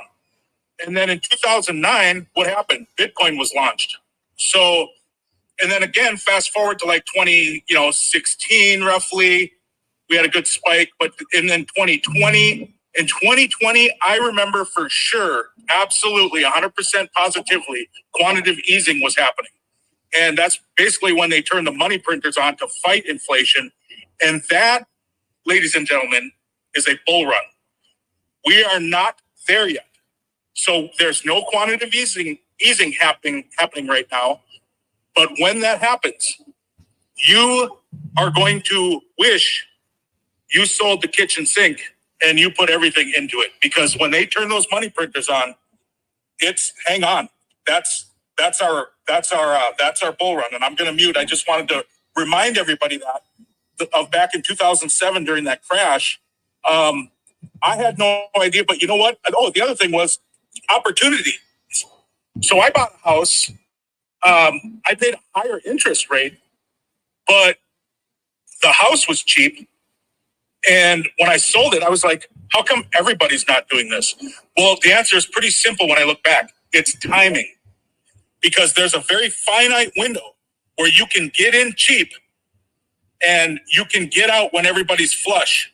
And that's when people will pay those premiums for whatever you're holding on to, whether it's crypto, a house, some land, whatever, a car. Even though cars are always depreciating, you might not get so sunk in them if the economy turns around. So I'm going to go ahead and mute, but I just wanted to throw that out there real quick because I think that's one of the key components that we got to look for in a bull run. That's a good point, man. That's a great kind of historical analysis or reference point there to use too. You're right, for sure. I think we're still waiting to kind of see how this all plays out with the Feds and interest rates. I think we're early still here in terms of this cycle, as kind of Oscar was mentioning earlier. But we do have Buzz up here. And K9 Finance has been on a little bit of a pump. So Buzz, what's going on, man? Good morning. What's the buzz around K9 Finance? What's going on? Hey, Zach. Thanks for having me up. Yeah, there's I don't know if it's already been announced or not, but we have a pretty major tier 1 listing happening today. It's Gate. I kind of saw it being leaked out there a little bit prior to the actual announcement that should be coming out here very shortly. And then we have a big announcement, unrelated, happening at ETH Toronto tomorrow, which Meyer, the founder of the conference, has kind of been calling it SHIB Toronto. So we will be on stage tomorrow, have the last speaking slot of the day, which is usually the biggest. People kind of coalesce around that major announcement right at the end of the day. So Zach, I know that you'll be there, and we'll be making a splash with a very theatrical announcement that'll be pretty big for K9. So a lot of our community is very excited. Hope to give a lot of notoriety to the SHIB space too, and our booth at the conference is right next to SHIB, and we'll be doing some really cool stuff with the SHIB team there, and just very excited about the red carpet that ETH Toronto has rolled out for K9 and the entire crew coming. So it's going to be big, and we're excited. Love it, man. That's great stuff. And looking forward to seeing everybody out there at ETH Toronto. We'll be leaving later today. We got myself, Oscar, my buddy Mark. We're all driving up there, so we'll be up there later tonight. But looking forward to that, man. Should be a lot of great stuff. Corrupt Fun, go ahead, man. Yeah, I just wanted to come in behind Buzz here. I'd heard a lot of market talk and what's going on, but, we're all here for the Shibarium and ETH Toronto conversation, and we're super bullish for what's going to come for Shibarium, especially with the big presence they'll have out there with, K9, LTD, Sharby, including ourselves at Corrupt Fund and the ambassadors we're sending to help promote and spread the word around over at ETH Toronto about what we're doing here on Shibarium. And so many great projects. I think the overall sentiment of this conversation is how early all of us are to crypto. And you're even more early if you're on Shibarium. So yeah, just super stoked for the ETH Toronto. Let's get it going. Have fun out there, Buzz. Appreciate you, brother. Yeah, go ahead, Buzz. Jump in. No, yeah. I mean, there's pretty much every major project in the SHIB and Shibarium space is going to be at ETH Toronto. And I know the K9 booth is right by the door, Zach, so you won't miss us there. And Oscar, great to hear that you're going to be there as well. It's been a while since we've spoke. We're definitely due for a catch-up to chat about how we can work together with K9 launching its liquid staking product soon. And we have a surprise product that we're going to be kind of teasing out in the next few weeks, and probably doing some initial beta testing of that at ETH Toronto. And one of the really cool things that we're doing there is we've put up a $10,000 bounty in the hackathon. So we're encouraging developers in the Dora Hacks hackathon series to be building on Shibarium and then building some cool products that are going to be benefiting K9. So I think they've had over, I think it was 1,500 developers that have already signed up for the hackathon, and hoping that we get some really great submissions for that contest and some awesome products that are going to be built and hopefully actually deployed on the Shibarium network. So I'm super bullish about that. And we also have, for any of our whales, so people that own 400 million K9 or more, there's a big VIP boat party, which Zach and Drew will be on tomorrow with our friends at LTD and Sharby and some other projects there, where food, drinks, music, and a yacht that'll be picking people up at the conference for a cool after party for the conference. So not only is it a lot of work going into these announcements at ETH Toronto, but a lot of play for the community too, and hope everyone enjoys and has a good time and is able to meet some community members that we've been talking to for so long digitally and put a face to some names. Are you going to have a K9 there? A real K9? You'll have to see tomorrow. I can't disclose. No comment. Is that name Harper? And if so, are you going to give it a treat? You'll have to see tomorrow. We got some cool cross activation between Shib and K9, and it's if you're going to be there. I mean, even if you're not there, I'm sure that you won't miss it digitally. I think what we're doing, we're hoping we'll have a sort of viral effect. It's like a first to ever do it sort of announcement at a conference. So it's going to be fun. You're not going to miss it. You're going to see it digitally, even if you're not there. I'm sure. Just due to the amount of people that'll be taking some pictures of it. So it's going to be fun. That's so epic. Your chart looks phenomenal.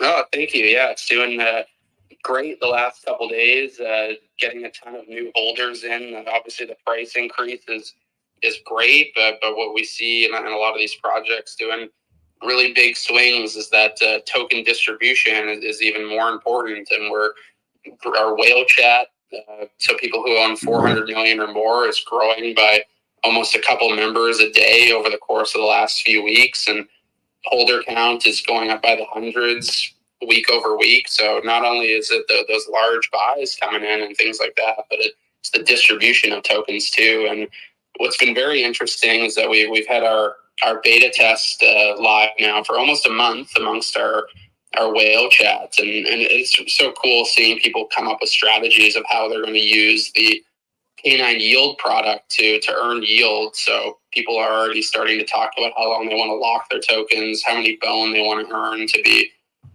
using the liquid staking. And it's exciting to see people not only buying the token and getting involved, but the excitement to actually use the product too, which is very fulfilling for a builder and for our entire DAO, because our mission is to really bring DeFi to Shibarium, and that's how we think that not only becoming the largest token in this ecosystem is going to be achieved, but start to reach industry standards of what it looks like to be a liquid staking project amongst the broader market, which is a much larger market size, right? And Buzz, I think you'd mentioned this in the past. I don't know if you want to maybe add on to this, but your decision with K9 Finance to kind of partner up with SHIB, obviously very strategic, largest community, super active.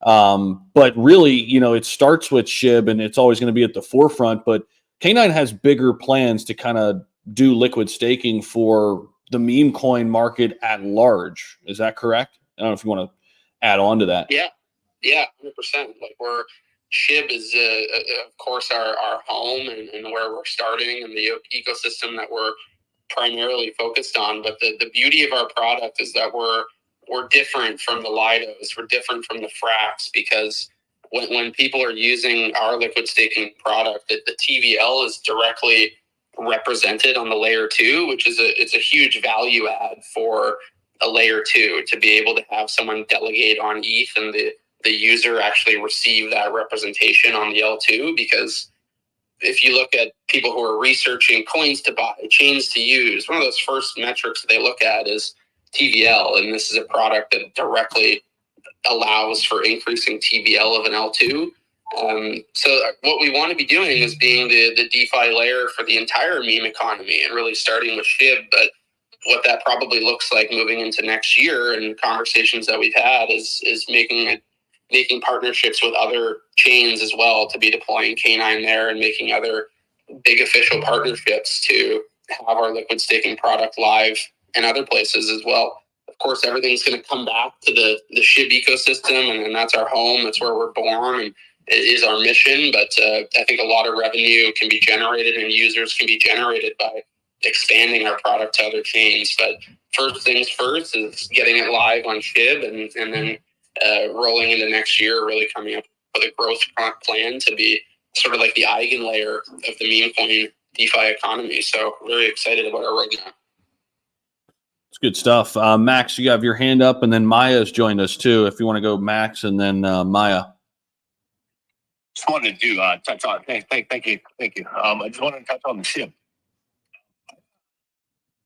Some ETH and Ethereum as a liquidity provider helped in Shibarium since last bull run, and I know I think there's a plan. There is, but I haven't got my rewards like I used to. I haven't looked at it in a long time. Maybe that's changed, but just wondering if anybody here knows what's the plan going forward, or maybe it's been rectified.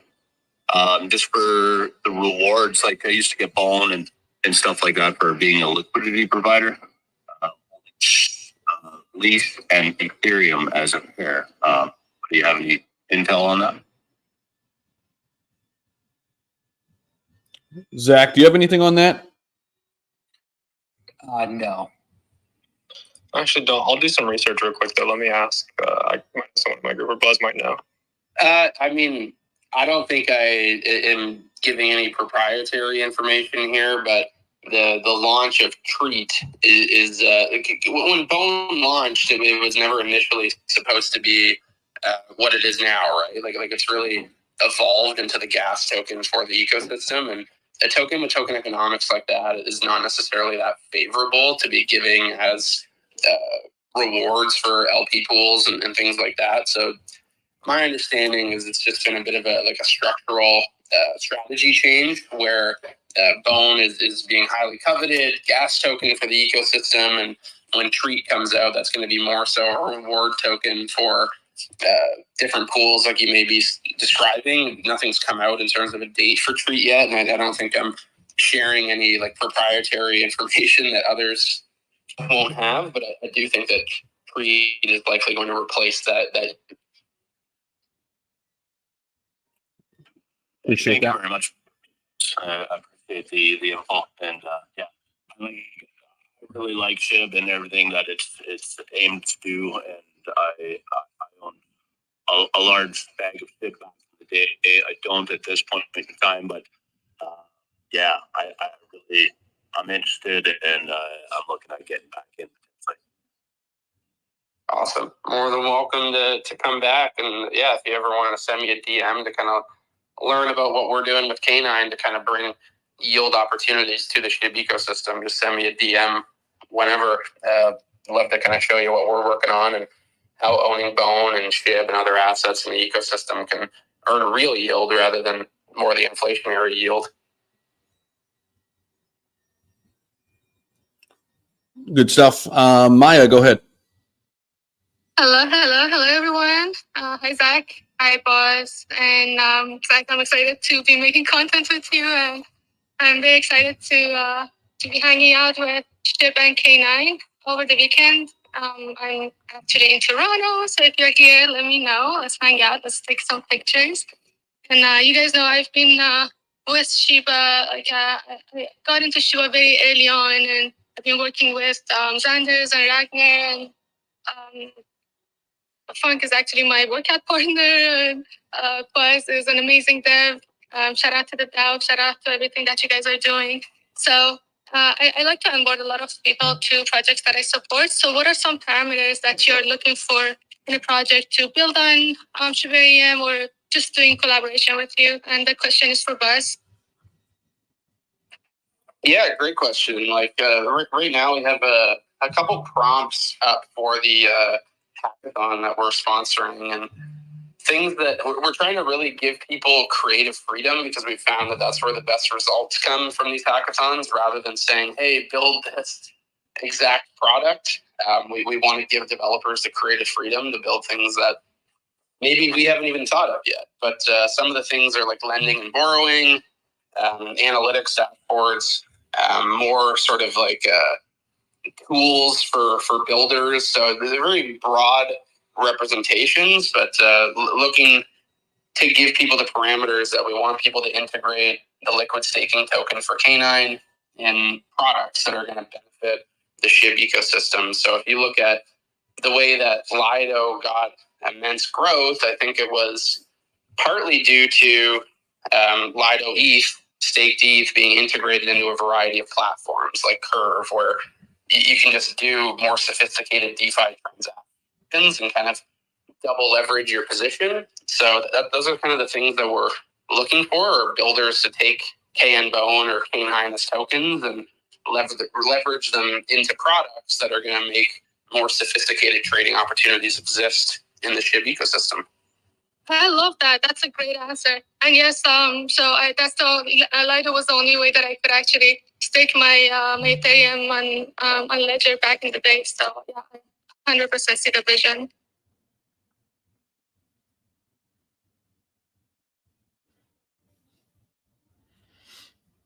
It's good stuff. Appreciate that. And yeah, looking forward to seeing you out there, Maya, and everybody else. It's gonna be awesome, of course, as always. But anybody else have anything for Buzz while we have him here? I don't know if Mars, Zach, if you guys had anything, or anybody else have anything for Buzz while we have him here. Drink a couple drinks for me on an LTD yacht. That's all I can say. Yeah, make sure they have some corrupt fund stickers on them. We worked really hard to make some things happen with the LTD and Dream.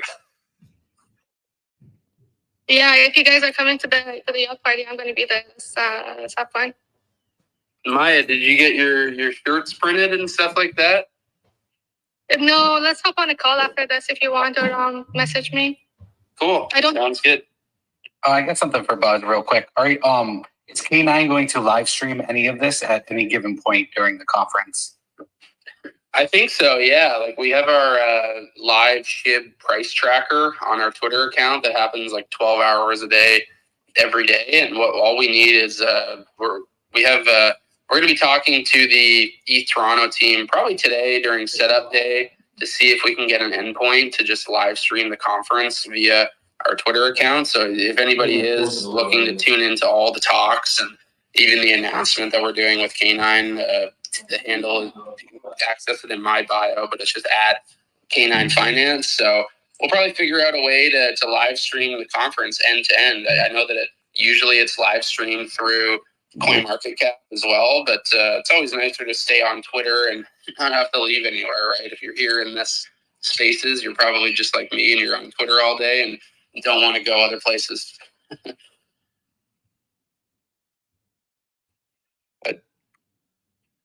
Real quick, did want to throw in, super excited. I know you'll be right there beside Sharby and LTD. I know Sharby is doing their live stream with a hot seat.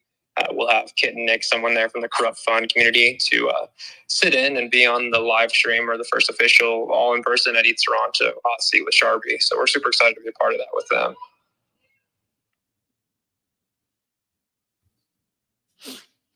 Hell yeah. Amazing, guys. Well, if we don't have anything, I'm probably going to shut it down 15 minutes early today, just kind of, gearing up, getting ready to head out here, finishing packing and all that stuff. Any last final questions? Yeah, Oscar, you got something. Go ahead, brother. Hold on. He's got to move out of the room to talk. Or you want to talk right here? Okay, do that. Yeah. He's walking out on the front porch. Oscar's here with me. We're getting ready to go to Toronto. So he's going to walk out of the front porch so we don't get an echo. And Zach, tomorrow at 1:30, we'll have some bottles and some food brought out to the Canine Cabana in the VIP section. I know that a lot of people here have the VIP tickets through Canine. If you don't, all of our whales have the tickets too. But yeah, Zach, make sure you make your way out there and join the whales and the community tomorrow 1:30 for some bottles and food and a good time. Bottles. Nice. Yeah, also everyone check out Shibarium, check out all these great projects. There's a lot of great projects building on the chain. Pay attention. Not financial advice, but check out K9, check out Corrupt Fund, check out Coyote, check out all these great projects, Move Tools. There'll be a lot of information out, obviously, within the next couple of days, and I'll try to cover some tomorrow, as I think Zach will be gone. So just pay attention to Shib to the moon. Yeah, man. We're coming up on, a year since the launch of Shibarium, since it was announced at last year's ETH Toronto. So a lot's happened in a year's time, but still, a year isn't very long when you're building a blockchain. So there's a lot of things in the works and exciting times for sure for the entire SHIB ecosystem. My man, Oscar, what's up, brother? Yeah, buddy, just to end, shout out to you, man. Honestly, first time that I'm actually staying for the entire duration of the space. What we've been talking, outside of this space and throughout this time, it really got me motivated to start something like this and just kind of throwing this idea out there, taking the opportunity that we have some co-hosts here. We have the Morning Breakfast Club, Crypto Breakfast Club. Kind of sounds good to that, like a late night crypto club or something like that. And since you know that I'm kind of like much better aligned for late nights or so, I think that could be a good idea to explore. So that will be pretty cool for more crypto wisdom and content for later on. So then we'll chat about it. But when it comes to Shiba Inu and the community and Shibarium and K9, very happy and excited for that. Honestly, guys, really even though, maybe the price or where the community is kind of finding some obstacles in the burns and stuff, but I think eventually we'll get there. And just late 2024, that's exactly what many of us, millions of holders were expecting to see major changes. And it all starts, very soon right now, especially at the ETH conference. So very excited. Thanks so much for the space, guys. Appreciated you coming and very, very cool. Big things ahead. Awesome. Crypto and cocktails. Okay, now mute. Love it. Crypto After Dark. Oh, yeah. Like Crypto After Dark. Yeah. Sounds kind of that's. I like it, Oscar. Hey, we'll support you, bro. You know that. We'll get everybody from the Breakfast Club over there and vice versa. And there's never enough of these great spaces and opportunities for people to connect and meet and network. And I mean, so many of us here on this stage are getting ready to meet each other face to face. That's what it's all about. So absolutely love it, man. Corrupt Fun, go ahead, man. Hey, I just wanted to touch back on Max's question earlier about rewards. A member of my community got back to us and said that those rewards actually had stopped a couple of years ago when bone minting was paused, and that they might get a small amount of SHIB or different things like that for rewarding liquidity pools, but they don't get bone any longer. And the Treat, as Buzz was saying, Treat is the replacement for that. So just hold on, Max. You're going to be just fine. Yeah, Treat will be the new rewards token. I have no alpha on this at all, but man, wouldn't it be a great time and place to announce the launch of the Treat token? I'm just saying, I mean, with Q4 coming, and I don't know if it's going to happen, but there wouldn't be a better place, a better time to do it, I don't think. But I'm just saying. I'm not in charge of that, but I'm just saying. After this space, I'm going to give my dog a bunch of treats. I agree with you. You know what I mean? What's up, Max? I just wanted to say, after holding the liquidity in the pool and doing the round trip and watching it all happen, anybody that did that deserves a treat. Let's go.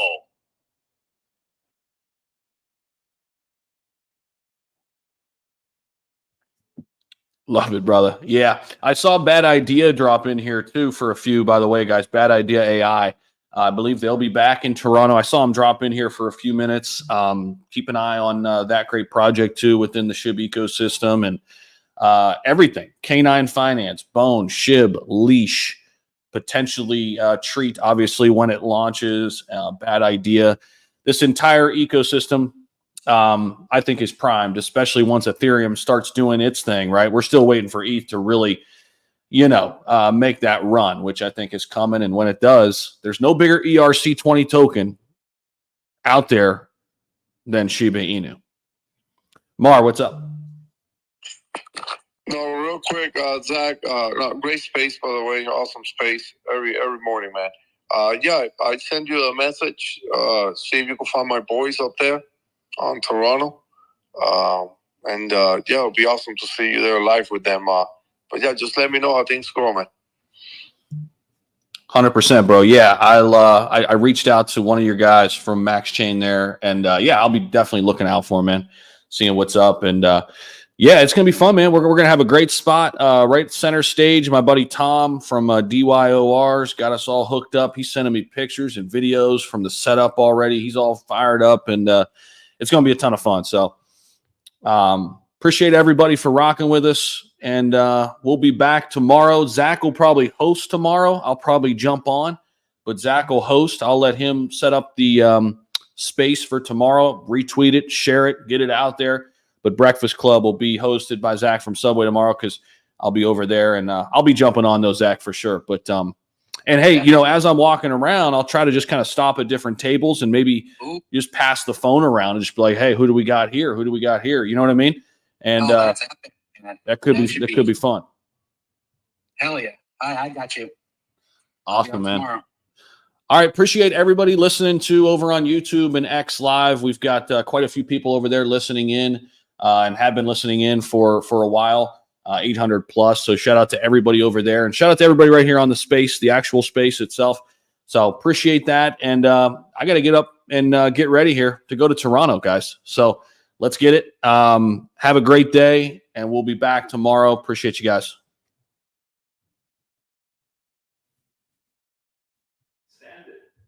Send it, baby. Yeah, I mean, I was thinking Crypto Breakfast Club, late night crypto club. I like it, bro. Like from the same group, but different host, something like that. I like it, bro. So it's like we help each other out, and it's like one is led by Zach Humphries, the other one led by Oscar Ramos, and then just kind of bounce from each other and tell them, hey guys, don't forget about our late night show and our morning show and our late night show. Yeah, we can just cross promote. There's always something there, and we can always kind of find ourselves opportunities. Cross promote, use the same type of sponsors and stuff, get sponsors on your space, all this stuff. Yeah. Because there's always something happening late night. I mean, there's always something happening every single day. And I think that's kind of a good idea. Yeah. And I could actually do that because it's the time that I'm like, more in tune. Yeah, okay. I think it'd be great. If you already have the website, I mean, they're not gonna really charge you anything else for, because somebody's doing that for you, right? Yeah. So I have two co-hosts, and the wife of the one co-host, Zach, is on there. Yeah, she did the website. She does all our graphics and stuff. Yeah, because obviously, it's your idea. It's your project, and I love it, and you're crushing it. I'm just saying, can I add value to it? I just want to add value, right? Yeah. And I think starting with the Breakfast Club, that's a great idea. Late night show, like a late night or after dark, whatever show that can be an adjacent to that, and just continue the conversation for 1 hour. Like that's it. Yeah, it'd be perfect. Yeah, I mean, you don't have to be there. You can be there, but you don't have to. I'll be there as much as I can. Yes, if you can get my space as much as you can. Promote each other, no matter what. Bounce up, because this was pretty good. And I know you've gotten all the way to 200 people because I've seen it. Yeah. So I'm streaming on the X. Oh, it's still streaming.